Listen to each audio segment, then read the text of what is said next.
За өнөөдөр сэтгэл санааг тайвшруулж нурууны булчингуудыг суллах энергийн дасгалыг хамтдаа эзгэе.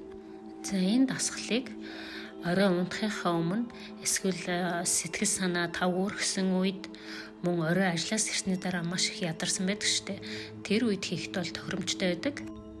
Хөдөлгөөн маань бол маш энгийн, уршаага тонгоох үедээ эрүүгээрээ одоо ямар нэгэн зүйлийг итж байгаа мэт тийм хөдөлгөөн хийн. Аргачлах үед бүх нурууны үеуд бол нэг шугамд байрсан байна. За энэ алгуурхан хөдөлгөөнийхөө туршид нүдэн анаад биеийнхээ дотоод мэдрэмжийг сайтар ажиглаарай.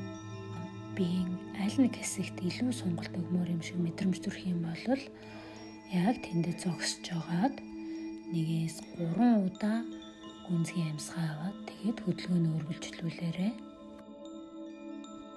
Энергийн дасгал гэхээр биеийн дотоод энергийг удирдан чиглүүлэх хөдөлгөөн гэж ойлгож болно.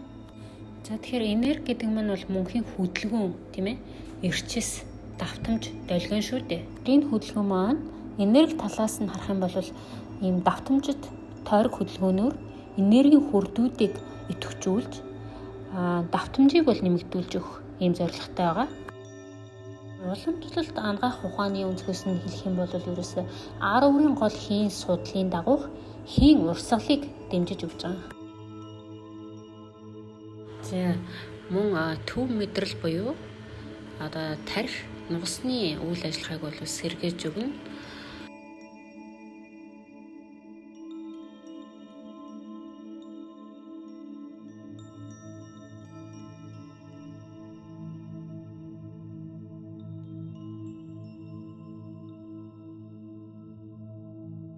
Эсрэг чиглэлд давтамжит хөдөлгөөний 10 удаа хийн.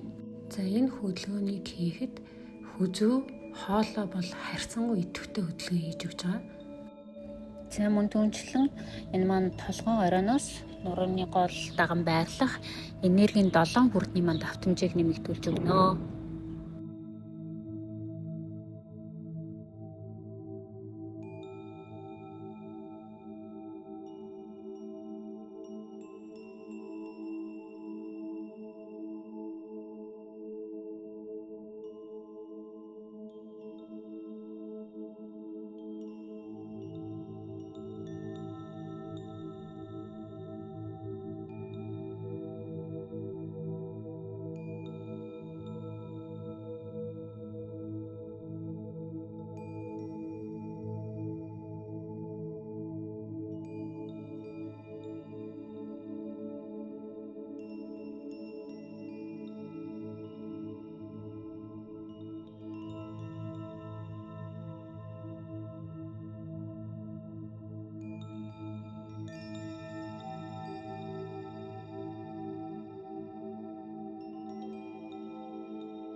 За дараагийн хөдөлгөөн маань хоолон хүрдний давтамжийг нэмэгдүүлнэ, мөн вагус мэдрэлийг идэвхжүүлж өгнө. Вагус мэдрэл маань бол хүний биеийг амраах, тайвшруулах үйл ажиллагааг зохицуулдаг гол мэдрэл байгаа. Мөн түнчлэн хоол боловсруулах системийн үйл ажиллагааг зохицуулдаг. Тийм учраас илүүдэл жинтэй тэмцэж байгаа хүмүүс бол вагус мэдрэлийг сайн идэвхжүүлж өгөх хэрэгтэй. За энэ дасгал дээр хүзүүний баруун зүүн тал хэсгүүдийг бол маш сайхан сунгаж өгнө. Ер нь стресс ихтэй үед бол энэ хүзүүний булчин бол маш их чангарсан байдаг. Энийг сайхан судалж өгнө. Гарын байрлалыг маш сайн анзаараарай. За баруун талын хүзүүг одоо сунгалт хийж байхад баруун гар тэрчгтээ бас тэнэж түлхэх маягтай байрлал. Зүүн талын гар бол хурууны зүрүүд бол хөнгөн хоорондоо хүрэлцэж хумих байралтай байгааз.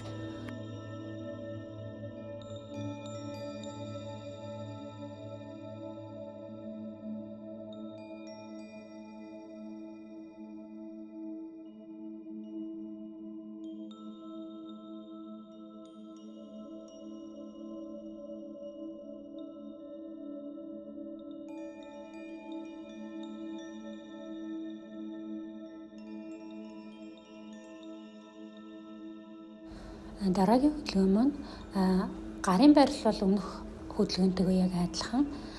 Гэхдээ хүзүүгээ сунгаад яг тэр сунгасан чигээрээ толгоогоо баг зэрэг өршин тонгойлгоод маш удаанаар зөөлхөн хоошоо кэдэж өгөх ийм хөдөлгөөн байгаа. Энийг баруун зүүн талдаа 6 удаа хийж өгнө. Хөдөлгөөний туршид нүдээ ханаад бүх орж ирж байгаа, анзаарэгдэж байгаа мэдрэмжийг олж таних хичээгээрээ ер нь бол энэ маань ажиглах бясалгал гэж хэлж болно. Дасгал хөдөлгөөн хийнгээ давхар бид нар бясалгал хийгээд нэг сумаар 2 төлөө буудаад байна шүү дээ. Ажиглах бясалгал буюу випашна бясалгал гэдэг маань бол ер нь толгойд орж ирж байгаа бодол, тэгээд сэтгэл хөдлөл, мэдрэмжийг шүүн тунгаалгүйгээр ажиглаж ойлгодог ийм арга техник шүү дээ.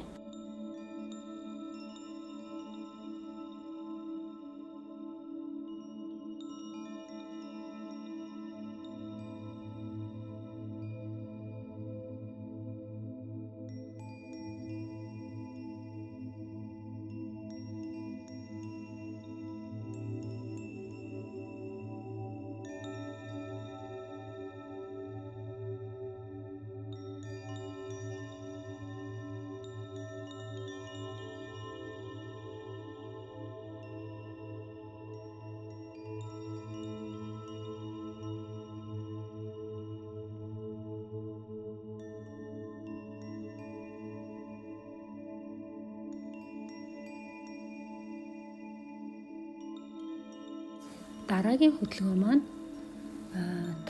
толгоогоо бол маш зөөлхөн нар зүү 3 удаа, нар буруу 3 удаа эргүүлж өгнө. За энэ хөдөлгөөний туршид нүдээ ханаад дотоод мэдрэмжээ сайтар ажиглахыг хичээгээрэй. Хөдөлгөөн нь ажиглаж явах явцад хүзүүний аль нэг булчингийн хэсэгт илүү сонголт өгмөр санагдвал яг тэндээ зогсоож байгаад 1-3 удаа гүнзгий амьсгаа аваад хөдөлгөөнөө үргэлжлүүлээрэй.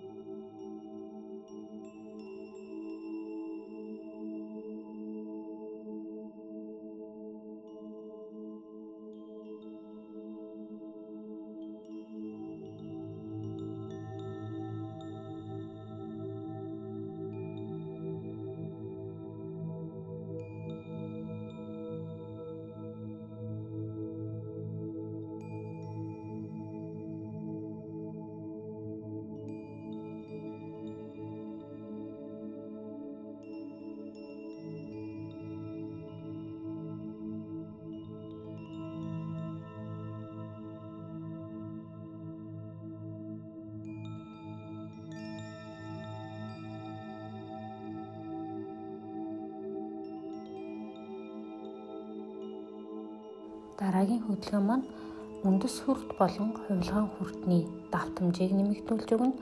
Мөн түүнчлэн бөөрийн энергийг нэмэгдүүлэх зорилготой.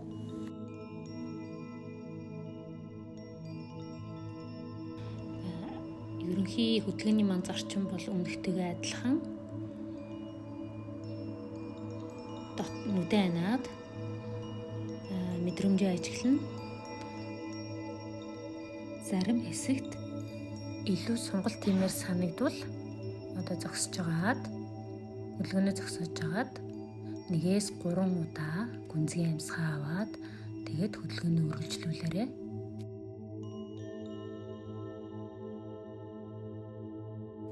За ер нь бол хүний дотоод эрхтнүүд огцом ширүүн хүчний дасгал хөдөлгөөн гэхээсээ илүү маш зөөлөн давтамжит хөдөлгөөнд бол илүү идэвхждэг, энерги авдаг. Тийм учраас энэ энергийн дасгалууд маань бол 5 цул 6 сав эрхтэнд бол маш сайхан массаж болж өгдөг. Баруун зүүн тал руу хазаах үед бөөрийн чилээг бол бүр үнэхээр сайхан гаргаж өгнө. За уршаа тонгоох үед тэр ууц нурууны гүний булчин гэж байдаг шүү дээ. тэрийг бол үнэхээр гоё идэвхжүүл суулж өгнө. За дасгал хөдөлгөөнөө бол хийх явцдаа маш сайхан аажуу тайвуу тэгэд хөдөлгөөнийхаа агшин хорон болгоныг маш сайн анзаарч биеийнхаа хилэмжийг, мэдрэмжийг ойлгохыг хичээгээрэй. Хит их хичээж тонгойж эсвэл гидэх гэсний хэрэггүй. Яагаад тэгэхээр хит хүчилчих юм бол нөгөө амьсгал маань дагаад бас тасалдчихдаг. Хөдөлгөөнийг амьсгалын урсгалыг чөлөөтэй орж гарч байхаар амьсгалыг тасалдуулахгүй үргэлжлүүлэх нь маш чухал байдаг. Ингэснээр амьсгал, сэтгэл, хөдөлгөөн гурав маань бол нэг цэгт төвлөрж ирэх нь шүү дээ.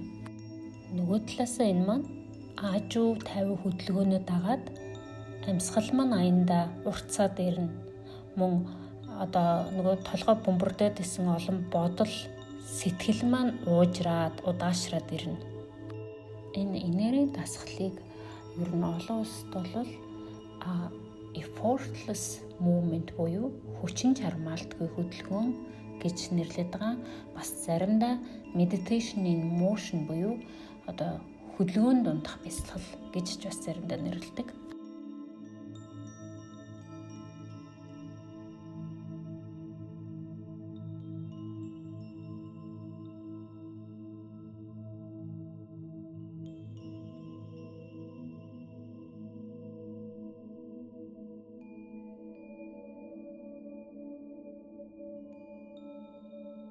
За дараагийн хөдөлгөөн маань бол наран сүлжээ бүрдний энерги давтамжийг нэмэгдүүлнэ. Уламжлалт ангаах ухаан талаас бол элэг цусны хийн сувгийн бөглөрлийг нээж энерги урсгалыг дэмжиж өгөхөд зориулагдсан ийм хөдөлгөөн байнамаа. Элэгний тол эрхтэн бол нүд шүү дээ. Тийм учраас энэ дасгалыг хийж байх үедээ нүдээ анихахгүй гарынхаа хөдөлгөөнийг дагуулж харж хийнэ. За гарын хөдөлгөөнийг бас сайн анзаараарай. Огцом дээш доош нь бол татахгүй, өнцөг үүсэхгүй, айдуу тойрог хэлбэрээр хөдөлгөж байгаа.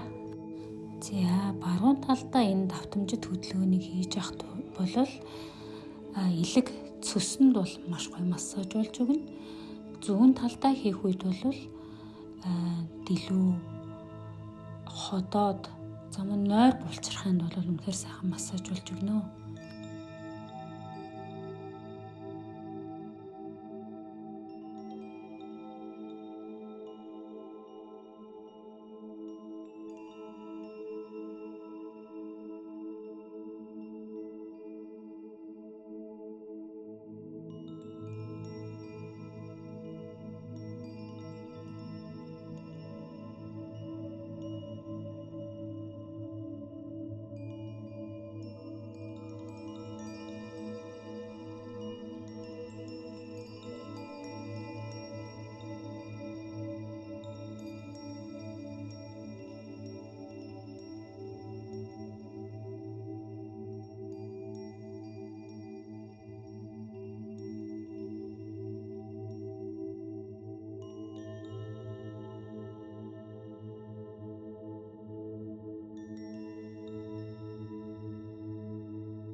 Сүүлийн хөдөлгөөн маань бэлгийн мэлмийн хүрд болон хоолойн хүрдний энерги давтамжийг нэмэгдүүлж тархинд очих цусан хангамжийг сайжруулж өгөх зорилттой.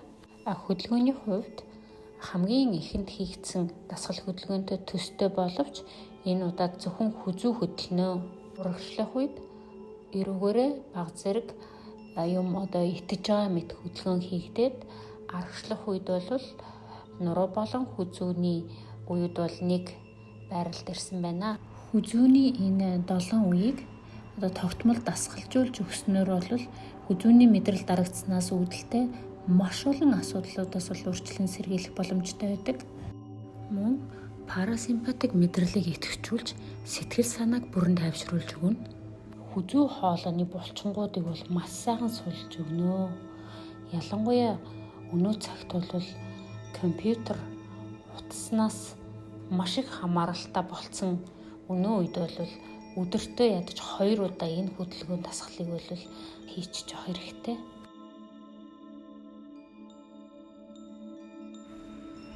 Алгуурхан хүзүүгээ массажлах хөдөлгөөний туршид нүдэн аниад хүзүүн дээр анхаарлаа төвлөрүүлэн орж ирж байгаа мэдрэмжүүдийг бол сайтар анзаарч ажиглах бясалгалыг хийгээрэй. За толгойд ямар нэгэн бодол орж ирэх юм бол ач холбогдол өгөх хэрэггүй. Буцаад тэр хүзүүнийхээ хөдөлгөөн дээр анхаарлаа авчираад үргэлжлүүлэх маягаар яваарай.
За хамтдаа сууж энергийн дасгал хөдөлгөөнд бясалгалаа хийсэн сайхан хөрхнүүдтэй бүгдэнд нь талархъя.